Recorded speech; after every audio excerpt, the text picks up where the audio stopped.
informal settlers, a PTV Special Forum kanina, Mark, nabanggit mo bago tayo mag-commercial break, 19,000 hindi families. pala 19,000. 19,000 families ang prioridad na ilipat. Ito nga po yung mga nasa danger zones. Nasa anong phase na ba ang ating pamahalaan? 2 years po. And hindi ganun kadali. Holistic po dapat ang approach. So tanungin natin si Mr. Jason Miranda ng DILG agency po dito sa proyektong ito. Sige po, maganda siguro tingnan muna natin yung usapin ng budget. Sa usapin ng budget, na-release na po ang 20 billion. No, kasi ang 50 billion ay 10 billion yan per year from 2011 to 2015. Yung 20 billion ay nasa National Housing Authority na. Meron ng 7.5 billion na naka-ready para naman sa mga people's proposal. So, pagdating sa mga na-generate na mga bahay, meron ng around 5,000, no, according to NHA, pwede sigurong i-correct ako ni ma'am, meron ng around 5,000 na available housing units na pwede nang lipatan agad-agad kung lipat na sa ngayon. Meron pang ma-generate na mga iba pa galing sa Social Housing Finance Corporation, yung mga People's Proposal na popondohan ng SHFC, at meron ding mga pinapagawa yung mga local government units. Oo, at ang ASEC Gina, ang nabanggit nga, whether they like it or not, ililipat na sila. Ito ba ay may kinalaman sa anti-flooding program ng Metro Manila? Ito po ba ay may kinalaman sa World Economic Forum na gaganapin sa Pilipinas o ang APEC 15 at kailangan pagandahin ng Metro Manila? O may kinalaman ba talaga ito sa pagbigay ng bahay for them? Binuo po ng pamahalaan, yung National Technical Working Group, actually pinangunahan po ito ng Pangulo noong buhay pa si Sec. Jess Robredo. No? Nakipagpulong po ang mga maralita na tagalunsod or ISF families sa kay Pangulong Noy. Ang tagubilin po ng Pangulo ay tingnan ang kanilang suliranin, no? ISF situation, kung ano ang mga pwedeng magawa. Mga new innovations po, mga makabagong paraan paano sila tutulungan. Nung binuo po ito, hindi po pinag-iisipan yung World Economic Forum, hindi po pinag-iisipan ang pagpapaganda ng Kamaynilaan. Simple lang po, paano magkakaroon sila ng permanenteng tirahan o permanent solution sa kanilang kahirapan. No? At ang isa nga pong natukoy ay paanong priority maililipat yung mga nakatira sa danger zone. May kinalaman po din yan sa tagubili ng Supreme Court, yung mandamus po tungkol sa Manila Waterways. Ano po, meron pong natukoy na mga areas dyan. Kaya nga po, tinukoy na priority yung 60,000 out of the 104,000 ISF families.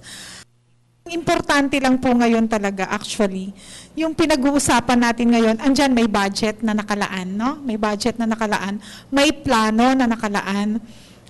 Sinabi ko nga kanina, may 3 proseso. Yung una muna, syempre touch ground tayo, kausapin natin yung mga ISF, no? Kung hindi man pa sila nararating ng ahensya ng pamahalaan sa mga national government agencies, kailangan marating na rin sila ng LGU. So nakikipagtulungan din po kami sa batayang sektor ng NAPSI kasi ang NAPSI po ay nag-oorganisa ng mga batayang sektor at nakikipag-usap kami sa kanila na sana abutin din ng mga organized, yung mga unorganized. Kagaya po ni na Aling Teresita, sabi niya hindi naman problema kung may trabaho. So yan din po ay pinag-uusapan sa cabinet cluster kung paano matutugunan din ng DOLE at sasalubungin ang mga ISF na lilipat sa ibang lugar. So ano po ito hindi po ito simple. This is a complex problem na kinakailangan magsama-sama ang iba't ibang government agencies, mag-converge, paano i-address ito. Pero napakaganda po nung sinabi nyo kanina, kailangan din tingnan yung tinatawag natin na flooding problem, yung usapin ng mas of national interest talaga yung sitwasyon ng Kamaynilaan sa usapin ng flooding, and that would be a different story. Ibang usapan siguro ito na kailangan nating tingnan. Director LC, kanina, ayun, gaya ng nabanggit ni ASEC, no?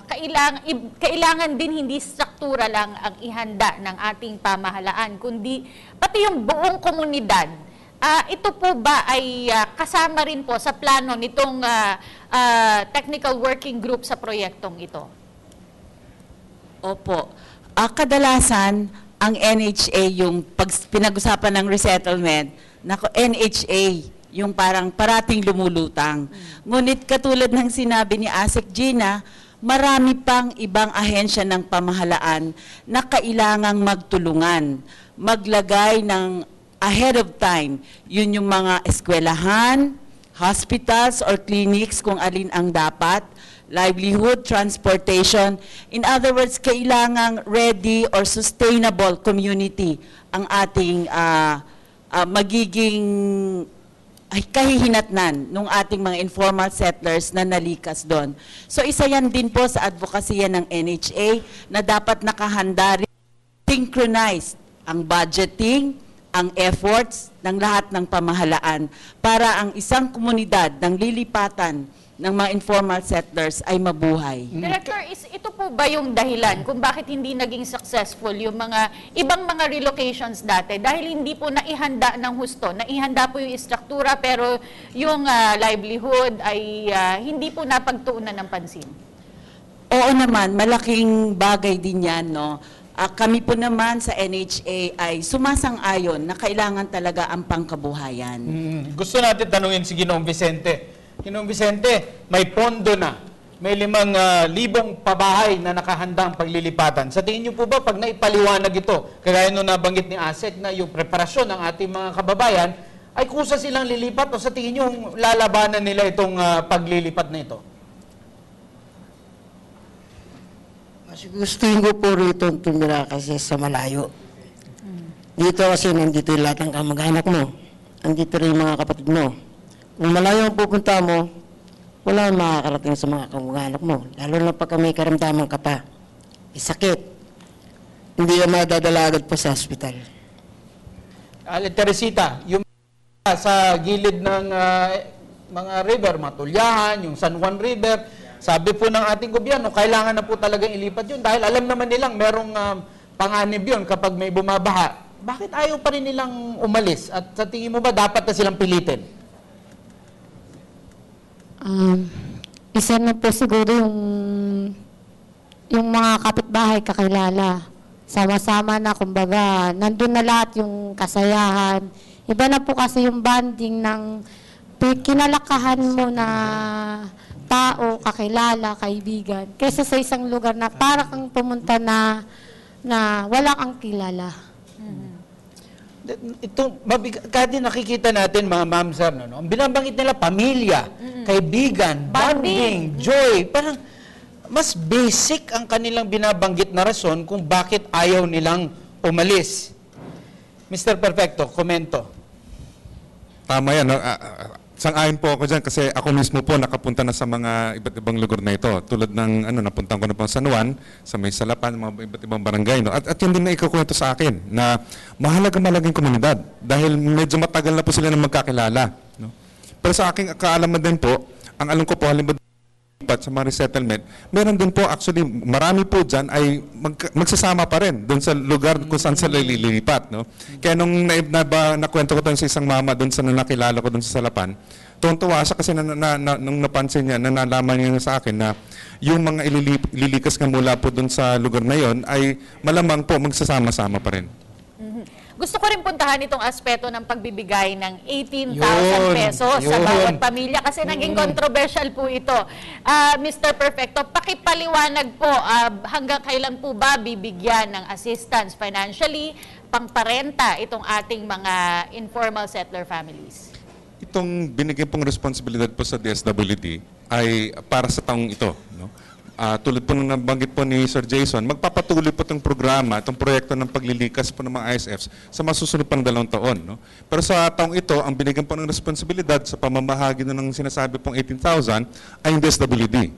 At tulad po nung naibahagi ko kanina, 2 pong maaring gamit doon sa 18,000.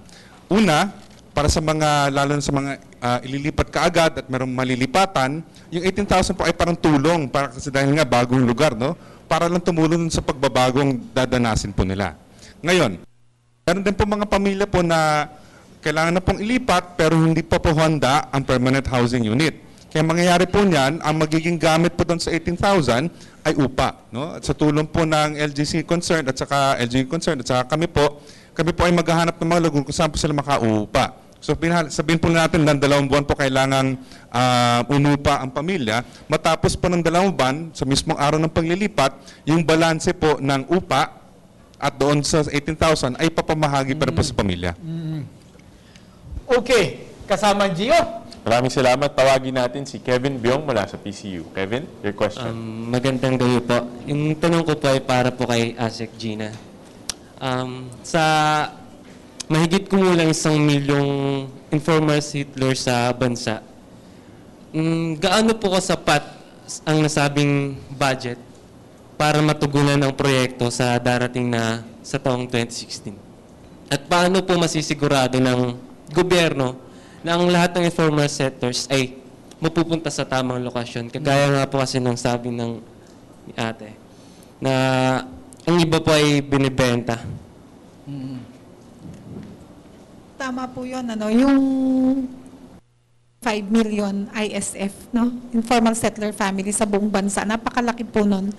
Yung may pondo pa lamang na assured hanggang 2016 ay yung 104,000 families, no? Napakaliit po kumpara sa 1.5, that would be ilang porsyento lamang, kulang-kulang 10%.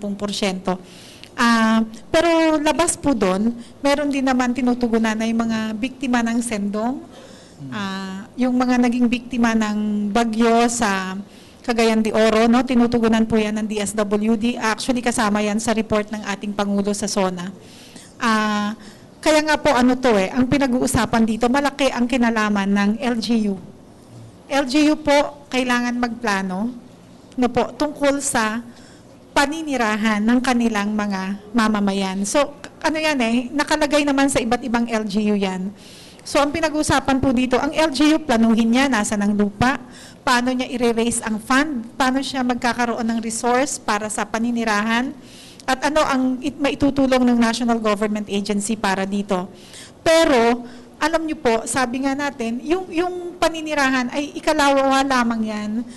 Kasi kapag may trabaho, actually, pwede silang magrenta, pwede silang magpatayo.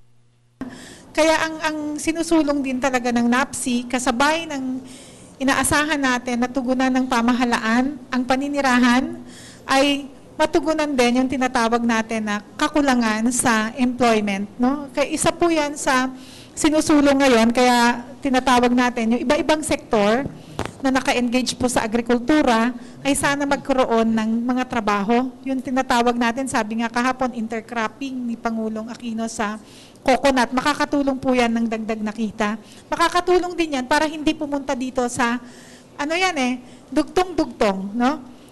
Iayos mo yung nandito na, sundan sana sila ng trabaho, mga investments sa relocation sites, ayusin ng LGU ang kanyang plano sa housing. Meron po tayong tinatawag dyan na housing plan.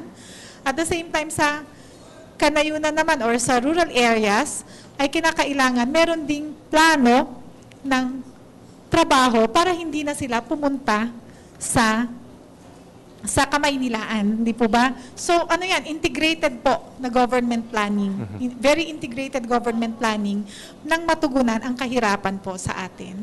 Nakita mo na, buong the big picture ng strategiya ng gobyerno ang na-report ni ASEC Gina. Tawagan naman natin si Mara Nanyas mula sa UCC. Yung question ko naman po, para din po sa inyo, ASEC Gina. Ilang araw po ba, gano'n po ba katagal inaasbisuhan yung mga ISF na kailangan na po nilang umalis po doon sa lugar? At saka po, meron po ba silang ibang option kung ayaw po talaga nilang umalis? Saka po kung meron, ano-ano po yung options nila? So, legally po, ang dapat, no, binibigyan sila ng notice. Sa pagkakaalam ko, ibinibigay ang notice na 30 days before sila paalisin, no? Pero karaniwan po niyan ay lalo na kapag pag-aari ng pribado ang lupang kanilang tinitirikan, no? Pero kung halimbawang ayaw nilang umalis, kailangan kasi yun yung tinatawag nga natin kanina na SOC prep, no? Social preparation.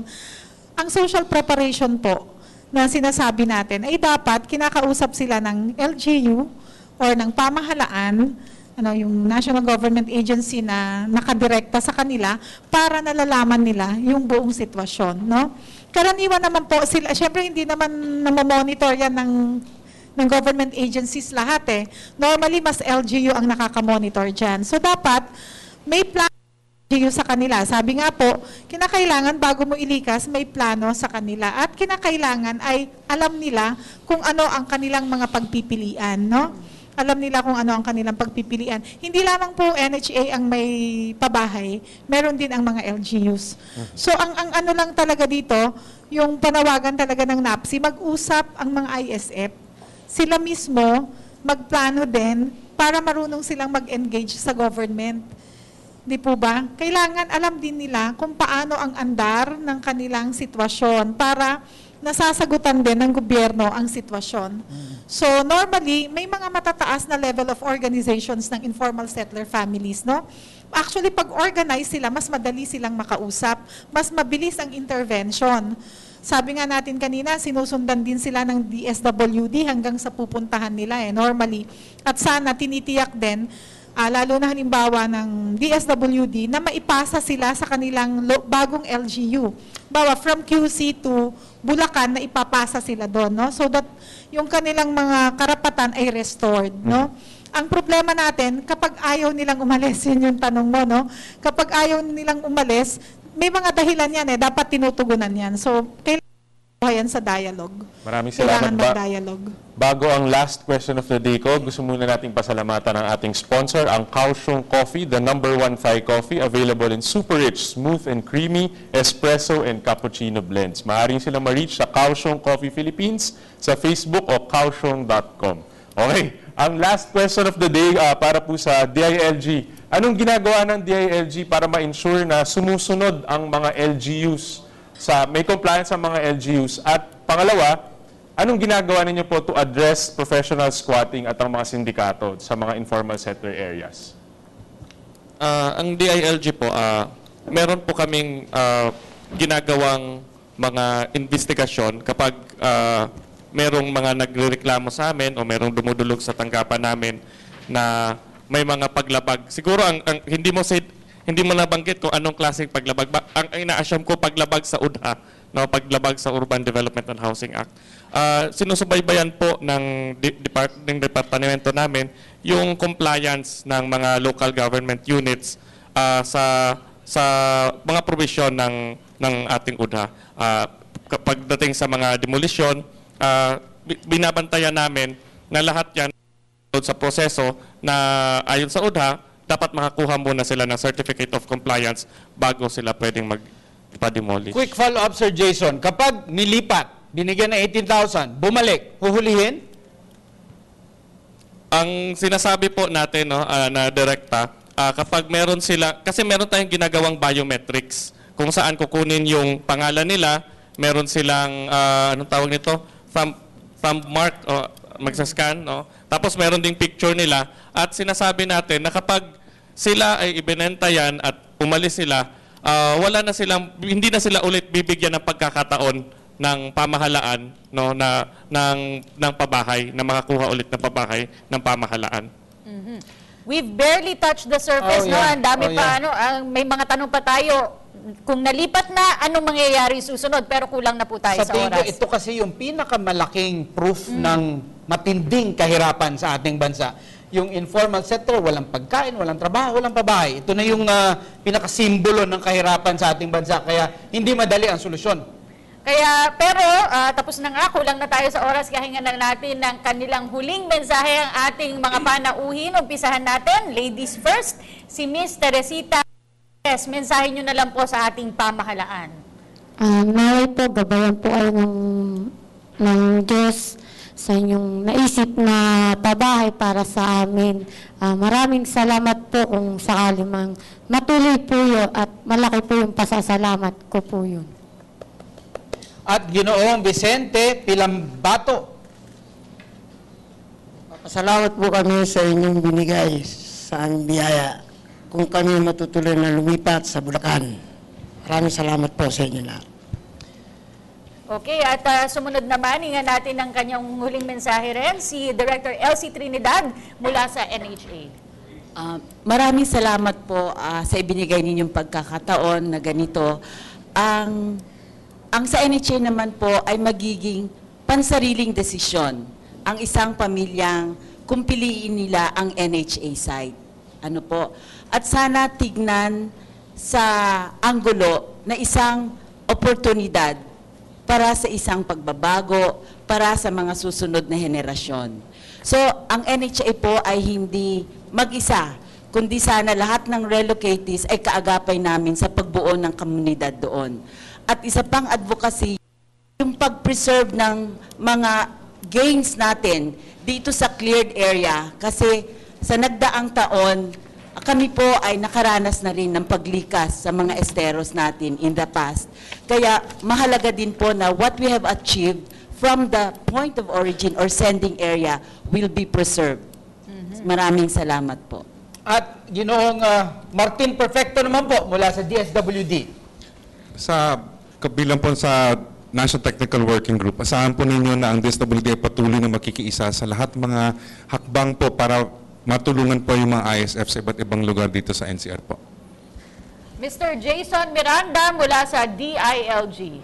Para po sa mga kababayan natin na mga ISF na nasa danger areas, hinihikayat po natin sila na i-take na yung opportunity na to. Kung babalikan po natin yung kasaysayan ng bansa, first time po ito na naglaan ang pamahalaan. Sa administrasyon lang na ito, naglaan ang pamahalaan ng napakalaking pondo, 50 billion. No? At ito ay pagpapatunay na epektibo yung daang matuwid ng ating Pangulong Pinoy dahil nakakapaglaan tayo ng ganito kalaking pondo. No? First time ito na ginawa ng pamahalaan natin sa administrasyon. Sana po ay i-take ninyo yung opportunity na to. Kanina hindi na pag-uusapan yung usapin ng kaligtasan, no? Pero sana ay maging ligtas kayo at bago pa dumating yung mga tag-ulan ay lumikas na po tayo. At mula naman po sa National Anti-Poverty Commission, ASEC Gina De La Cruz. Maraming salamat po sa inyo. Maraming salamat din sa mga estudyante ng iba't ibang eskwelahan at sa ating dalawang kasama din dito na informal settlers.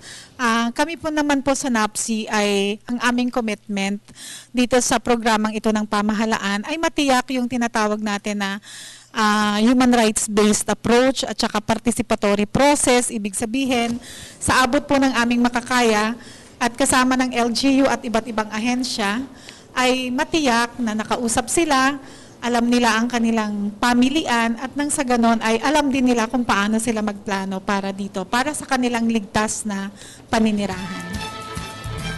Ang resettlement project ng ating pamahalaan ay masasabing isa sa pinakamalaking solusyon sa problema ng illegal settlers sa ating bansa.